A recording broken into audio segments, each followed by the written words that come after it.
Alors bonjour, Ouais. Pardonne-moi ma chère Marie-Nathalie. D'ailleurs je vous présente Marie-Nathalie Lacoursière, vice-présidente et directrice de la semaine 2. Et Francis Colpron, qui est directeur de la semaine 3. Voilà. On a travaillé longtemps sur la semaine 2 ensemble. Oui, c'est vrai. Et qu'est-ce qu'on faisait la semaine 2? What did we do the special at week number 2? Alors, c'était le fromage qui a toujours lieu à la fin de la semaine 2. Oui. Alors, nous aimerions aujourd'hui vous faire un petit exposé sur les différents fromages qui ont de tout temps fait l'approbation de moi et Marie-Nathalie. Cependant, nous ne sommes pas de vrais spécialistes, nous sommes que des gens qui adorons le fromage. Nous allons faire appel à 2 personnes qui seront les experts de la journée. Et en ces personnes, je vous présente Léonore Colpron-Bergsma et Léo Mondor. So we decided, since we're not expert on cheese, we're experts on eating the cheese, Yes. but not necessarily of talking of the cheese. So we invited those 2 lovely, it's a couple, that's why they are close together. Me, Francis, we cannot be close together, we have a table in between A us. 2-meter table. Oui, alors on vous laisse la parole. Ah, bonjour! Avant toute chose, dans les fromages, on peut reconnaître 4 grandes familles. On a les fromages à pâte molle, à pâte ferme, à pâte semi-ferme et les bleus, les pâtes persillées. Et celle-là, c'est quoi? C'est des fromages frais, mais c'est aussi des pâtes molles. Ah bon. Oui. We can ask questions, you know. Donc, pour faire un fromage, il faut d'abord acheter du lait. Partir sur un lait de vache, de chèvre, de brebis, même de bufflonne. À partir de ce moment-là, il faut établir si ça va être un lait cru, donc on ne réchauffera pas le lait, on va le garder à la température du pied de la vache, ou un lait pasteurisé. Au Québec, on aime bien jouer entre les deux, on fait des laits thermisés, donc ils sont chauffés, mais pas pasteurisés. On a le droit au lait cru? Oui, les laits crus au Québec, s'ils sont affinés plus qu'un certain temps, c'est réglementé, mais on a le droit. Except if you're a pregnant woman, it is not safe, considered by doctors, to eat unpasteurized milk cheeses. But if you want to, you can do whatever you want. We're not here to say what you have to do. So what are the categories of the cheese again? So this is a firm cheese. We have some soft cheeses and semi-firm, that's in between the two. Yes. And then you have a special class right here. These are blue cheeses. Yes. And this is also a type of soft cheese, but it's a fresh one. Smells good. Est-ce qu'on pourra goûter? Mais bien sûr. Ah, bien yes. sûr. You know, this is the reason why we are here, you know. Avec notre lait, il faut le faire cailler pour commencer à préparer le fromage. Donc on a le caillage, on récupère le caillé, on moule le caillé. À partir du caillé moulé, on va le presser à différents niveaux, tout dépendant de ce qu'on recherche. Et ce fromage pressé, cette petite meule de fromage frais, de cheddar frais si on veut, va être salé puis affiné, donc vieilli dans des caves ou dans des endroits qui sont tempérés avec une humidité complexe. Donc, l'affinage, si je comprends bien, c'est le temps où le fromage repose et gagne toute sa saveur, ainsi que ses caractéristiques. The most important step is the ripening of the cheese because that is where it gains all of its flavor and all of its characteristics. And I guess the different cheese, they have all milk or different milk, but why are they different? That's on the type of ripening and the type of also, as my colleague said, pressing the cheese. If you press it hard, you're going to get a different type of texture. If you press it a little less, that's all what's going to make the differences. Okay, and this one is orange a little bit. Is it because they put something in it? Exactly. Most of the cheeses are yellowish in color when it's in natural milk, but they can add an extract of a plant called annatto that gives an orange color. Ah. Donc il est orange parce que on rajoute quelque chose à Du l'intérieur. roucou en français. Du roucou? Oui. Le Ah, roucou. le roucou. Effectivement. Mais moi, j'aimerais revenir sur l'affinage, Ouais. parce qu'il y a des fromages qui ont un affinage très très très long, Mhm. et d'autres où c'est très très très court. Oui. Ça dépend de ce qu'on recherche. Dans les chèvres frais, on aura l'occasion d'en parler un peu plus tard. Une petite pièce de chèvre, c'est affiné quelques semaines, tout au plus un mois. Et sur un gouda, comme on a ici, orangé, ça peut être affiné plusieurs années. On a devant nous quelque chose qui est d'environ 3 ans d'âge. Aïe aïe aïe. Ça dépend de la texture qu'on va aller chercher. Est-ce que j'ai raison quand je dis que, disons qu'on part avec 4 litres de lait, 4 litres de lait affiné, et à la fin, le résultat final donnerait 4 petits fromages comme ça? En général, we need 10 liters of milk to produce 1 kilogram of cheese. Man, that's good. That's a lot of milk. That's a Yes. lot of milk indeed. And that explains also why, if you're ever wondering why cow's milk cheese or sheep's milk cheese do not have the same price, it's because cows produce a lot of milk because they're big animals, whether sheep's or goats are very small and produce really not the same amount of milk, which takes a lot more time and explains why it's a little bit more costly. Oh, Exactly. Ça, c'est vraiment très intéressant. Est-ce que nous sommes prêts maintenant à parler de chacun des fromages que l'on a devant nous? Just before that, I'd like to mention, my colleague said there are different types of textures, but there's also different type of rinds, because you have the inside of the cheese is important, but the exterior also is very important. So you have bloomy rinds, which are rinds that are white, for example on this one. That is when the mushroom grows on the cheese and it gets kind of fluffy. Then you have washed rinds, where you wash the mushroom away, for example this one. Most washed rinds will have an orange color because there's a bacteria that develops in the air and that goes on the rind, which is called Brevibacterium linens, but you don't have to remember that. And that gives it the orange color. You have natural rinds where everything grows and it just like a forest of things that grows on there, and it gives a very earthy taste. You have mixed rinds where you wash and then you let grow these things on them, or you have some cheeses that don't have any rinds at all. For example, in very fresh cheeses that do not have the time to develop a rind, or cheeses where you take the rind off. For example, in blues. Souvent. Ça, c'est fabuleux. Ça, il faut traduire ce que tu viens de dire. Léo, Bien sûr. dis-nous ce qui vient de se passer en français. Bien sûr. Donc, il y a plusieurs types de croûtes dans les fromages. Celles qu'on connaît souvent, c'est les croûtes fleuries. C'est les fromages qui sont tout poilus, tout blancs, tout mous. C'est des petits champignons qui prolifèrent dessus. C'est vrai, il y a comme une petite, c'est poilu, c'est Ouais, vrai. c'est vraiment des fromages doux, tout c'est doux. dessus du Ouais, bleu. oui, on appelle ça du minou. Ensuite, on a les pâtes comme ça, des croûtes lavées. Quand on pense au Oka, la majorité des fromages qu'on voit au Québec, qui sont tout orangés sur la croûte, c'est des croûtes lavées, donc qui sont frottées avec la saumure. Ah, exactement. On a aussi des croûtes naturelles.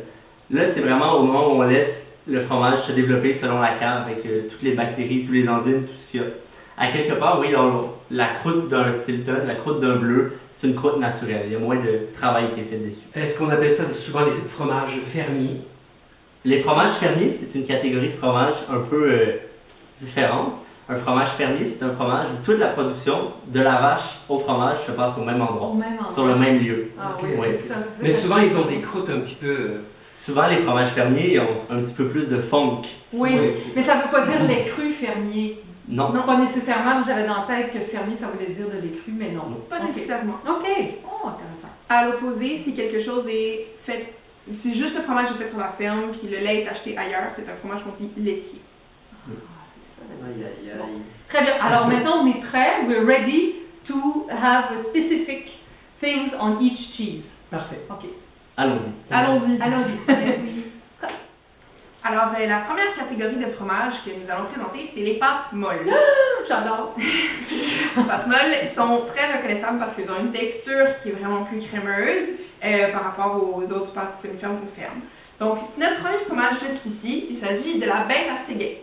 C'est un fromage qui est québécois, qui est fait par la coopérative de Léo Mondor à Léo Mondor. Et ils produisent plein de fromages, notamment, ils sont très fameux pour leur cheddar. Il commence à couler, là. Oui, c'est ça que je vois. Ça, c'est bon. Vous là. savez que quand un fromage coule, c'est bon signe. Ça veut dire que c'est le moment de le manger. Oui. Exactement. Alors ici, nous avons une pâte molle qui a une croûte fleurie, qu'on peut reconnaître parce que c'est une croûte blanche. C'est un fromage qui va être un petit peu plus corsé. Ça a un côté plus champignon, un peu comme un camembert, si c'est un fromage que vous connaissez. Ça a des notes un peu de lait frais aussi. C'est très fondant en bouche et c'est un fromage qui est tout à fait délicieux. Hey, ça a vraiment changé. Moi, quand j'étais jeune, on mangeait des camemberts en canne. Tu sais, il y avait des petites cannes, c'était des camemberts. C'était pas mangeable. Maintenant, là, ça a tellement changé. Mon Dieu, Marie-Nathalie. Tu savais pas ça? Oui, mais moi, à mon époque, ça n'existait Oh, pas. arrête! Francis! J'avoue qu'il y a du temps qui est passé depuis 1800. Non! Autre information sur ce fromage, c'est du lait de vache et c'est un lait qui est thermisé. Comme Léo disait plus tôt, les Québécois, on est très bons dans les fromages thermisés. On aime beaucoup faire entre les deux parce que c'est plus difficile au Canada d'obtenir des fromages au lait cru. Donc, une manière de contourner ça, c'est de faire thermiser. Alors ici, oui, Thermisé veut dire moitié pasteurisé, moitié frais. ça veut dire, en fait, pasteuriser un lait, c'est qu'on le chauffe jusqu'à ce que ça tue les bactéries qui pourraient être pathogènes. Lait cru, ça veut dire qu'on ne chauffe pas du tout le lait. Thermisé, on le chauffe un peu, mais pas jusqu'à la pasteurisation. Ok. Il reste des microbes. Oui. Mais c'est On bon. peut dire ça comme ça. C'est bon les microbes. C'est des bons microbes. Ah, moi, j'ai absolument rien contre les microbes. Une chose intéressante à dire sur ce fromage, en ce moment, on voit que l'affinage est en train de se dérouler. Tous les fromages s'affinent de l'extérieur vers l'intérieur. Parce que c'est sur la croûte que se déposent les champignons. Donc, c'est les champignons qui vont faire l'affinage du fromage. Ce fromage-là, on le voit très bien, le centre est encore crayeux. Donc, le centre va être un petit peu plus acidulé, un petit peu plus doux. Puis l'extérieur, qui va être plus proche de la croûte, va être plus crémeux, plus affiné, donc un petit peu plus cassé. Tous les fromages ont ce même type-là, sauf les bleus, auxquels on va revenir plus tard. Alors maintenant, je pense que... Oui, En anglais. Deuxième catégorie. On va faire la deuxième en anglais. Ah, ok, parfait, c'est très bien. Oui, alors deuxième catégorie, on s'en va vers les on s'en va vers les pâtes semi-fermes. semi-fermes. So, the second cheese we're tasting today is the Cendré des Grands Jardins from Baie-Saint-Paul in Charlevoix. It is a semi-firm cheese with a line of ashes in the middle. It is not blue cheese. It's a semi-firm cheese from Cosman. It's pretty mild. The ashes is more of a traditional way of doing cheeses. Ashes from what? Not smoking, I hope? No, it's vegetable ashes. Okay. In the old ways of making cheeses, you can still get 2 milking from a cow each day, one in the morning and one in the night. So cheesemaker would take the milk from the night, then put some ashes so that flies or things don't go in the milk, in the cheese, and then in the morning put the other half of the cheese. In the evening. Yeah. In the evening. And the evening or next morning, in the Yeah. milk of the Yes. evening. Why, Yeah. why? Wow, that's quite... I had no That's idea. quite good. I had no idea. Me Okay. too, I didn't know. When we see cheeses with orange rind like these one, more classic cheeses, like I said before, like Oka, the one we know best, it's cheeses that are washed with some brine. So it's water and salt, and they wash the cheese so that the rind stays clean and stays pure. There's no other like microorganism that can go on the rind. Do they wash it like many times during the affinage or? Yeah. Every day. At the beginning they can do it every day, maybe some twice or 3 times a day. And as the cheese goes older, they do it less. You can see sometimes on some washed rind, little white spots. It's because they stop washing it, so the little fungi comes back. So that's a lot of work again for Yeah. cheese because it's not mechanically washed. Eh? It's probably, is it? We don't know. In very big companies, it can be done mechanically, Maybe, but not but those this one, No. little farms. Wow. Fantastic. Okay, next one. The next one we're going to talk about maybe is the art cheese, the orange one. Alors, le prochain fromage dans notre assiette juste ici, il s'agit d'un Gouda. C'est un fromage qui est typique des Pays-Bas. Donc, selon les Néerlandais, il faut le prononcer Gouda. Le fromage que l'on a juste ici, c'est un Gouda qui est vieilli, plus ou moins 3 ans d'affinage dans ce cas-ci. Comme on a mentionné précédemment, c'est un fromage qui est orangé parce qu'il y a une couleur qui est ajoutée qui s'appelle de l'anato en anglais ou du roucou en français. C'est un fromage qui est très vieilli, ce qui est distinctif parce qu'on voit les petits cristaux à l'intérieur. C'est quoi ça, les cristaux? C'est pas du sel, en tout cas. C'est pas du sel! Pas du sel. Ah non? Non, quand le lait s'affine, quand le fromage s'affine, il y a un processus de cristallisation d'une protéine qui s'appelle la tyrosine. Et ces petits cristaux-là, c'est ce qu'on goûte, c'est la tyrosine. Ça a un goût très salé, c'est pour ça qu'on le confond souvent avec du sel. Vous savez, tous ces mots-là dans un cocktail à 5 heures, c'est très intéressant de le dire. Hein? Ça Les fait gens vont chic. penser que vous êtes chic et savant. C'est ça. Exactement. Donc, c'est un fromage qui est caractérisé par son côté très caramel, presque caramel brûlé, un peu fumé. Puis sous la dent, c'est croquant, mais c'est très fondant. C'est presque sucré. C'est super bon. C'est bon avec des petites confitures, hein? Il me Oui. semble, des petites chutney. En français, c'est juste pour ça se dit comment? Ça se dit pas. Chutney. Chutney en Ça français. existe pas. Oui, tous les fromages sont bons avec des confitures ou Ouais. des fruits secs ou des raisins ou des noix qu'on a juste ici ou avec du pain ou juste tout seul aussi. Oui. Vous savez que les Français disaient que les Hollandais faisaient les meilleurs fromages au monde, après eux bien entendu, Ah oui. mais des Goudas, il y en a un millier de sortes aux Pays-Bas Ouais. à toutes les sauces. Ouais. Quand on va dans un marché public, par exemple, c'est là où on voit la vraie richesse de cette façon de faire le fromage. Oui, exactement. Alors ce fromage-là, d'ailleurs, c'est un fromage, c'est un gouda qui n'est pas un gouda qui est fait de façon industrielle.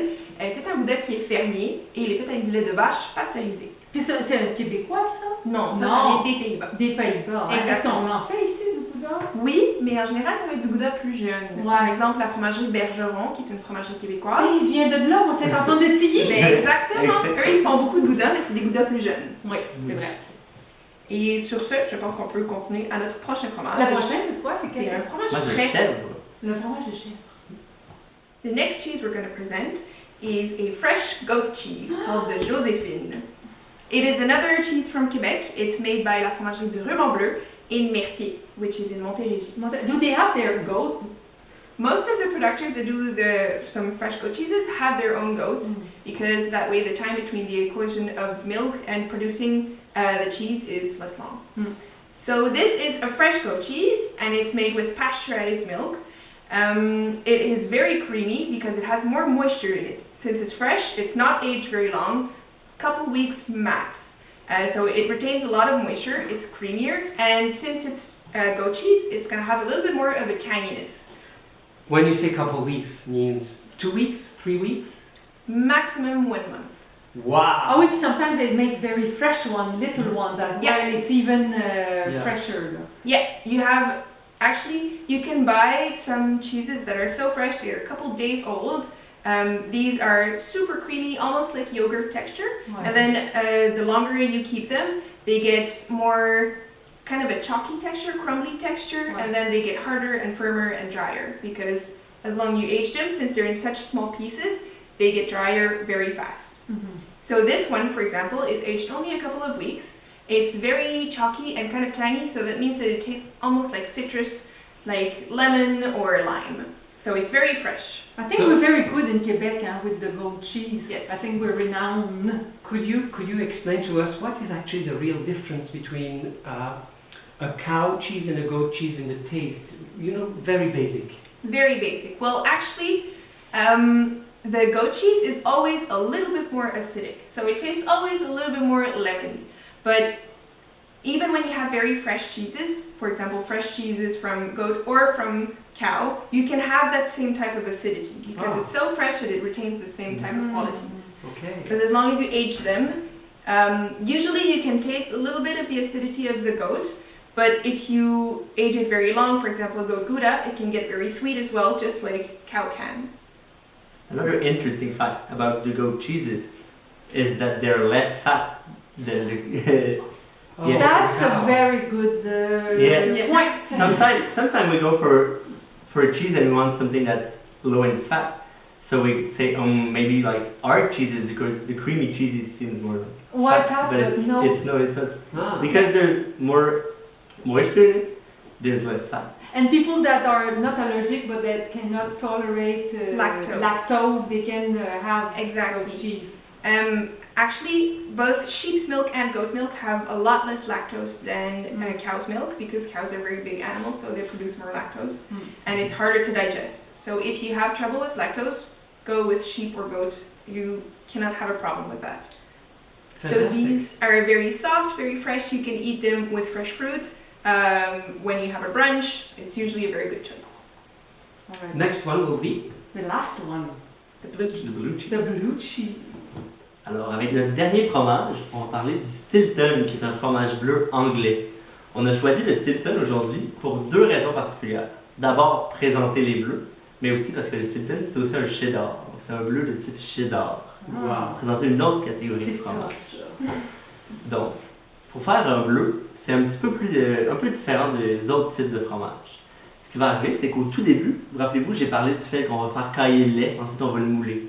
Dans cette première étape, avant qu'on caille le lait, on va ajouter des enzymes dedans. On va ajouter le Penicillium roqueforti. De la pénicilline?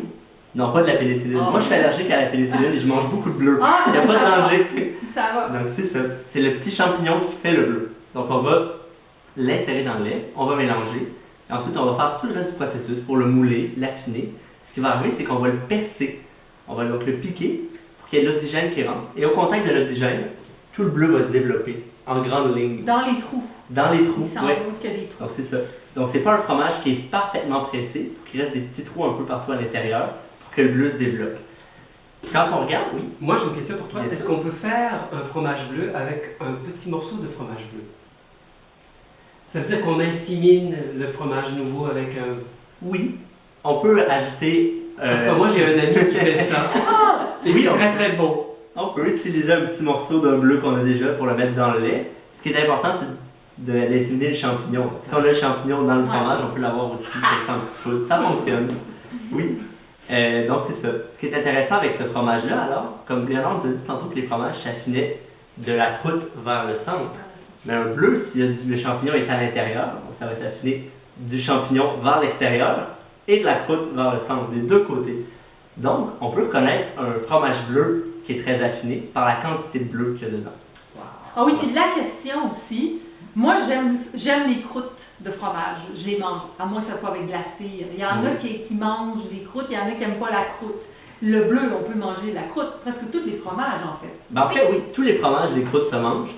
Puis, il faut penser quand même que les fromagers, les fabricants, ils mettent quand même beaucoup de temps à travailler leur croûte pour leur apporter quelque chose. C'est pas juste là, comme ça, pour l'image. Ouais. La croûte, souvent, ça apporte un autre niveau à la saveur du fromage. Dans le cas des bleus, par contre, souvent, on voit des bleus qui sont envoyés dans le papier d'aluminium. Là, c'est des fromages qui ont été décroûtés. Donc, on veut seulement garder le fromage. À ce compte-là, il n'y a pas de problème, il n'y en a plus. Il n'y en a plus de Il y a juste du fromage. Ah, c'est ça quand ils mettent du papier d'aluminium. Oui, on a aussi des fromages bleus qui sont très crémeux et d'autres qui sont très secs. Oui, ça apporte exactement la deuxième partie dont on veut parler. Le Stilton, c'est un cheddar. Ah, c'est ça! Oui. Les autres, c'est pas des cheddar. Non, souvent les fromages bleus au Québec, on en fait plusieurs. C'est souvent des bleus qui sont assez crémeux. On pense peut-être au fleuron qui est comme une grosse tome toute fondante et crémeuse. Et le Stilton, c'est complètement différent parce que c'est fait sous la forme d'un cheddar. Donc, rapidement et simplement, ce qui va arriver avec le cheddar, on peut avoir l'image en tête de notre fromage en grains ici au Québec. Ouais. On va avoir un gros bloc de cheddar frais, si on veut, qu'on va tout passer dans un moulin, qu'on va tout détruire en petits grains. Puis après ça, on va recompresser ensemble pour faire un plus petit grain, un fromage qui est plus, ça fait un fromage qui est plus onctueux. C'est ça. Donc, ça fait après, si on y pense, c'est qu'on prend un gros bloc de cheddar frais qu'on détruit en petits morceaux presque gros comme un grain de riz. Puis après ça, on va le represser.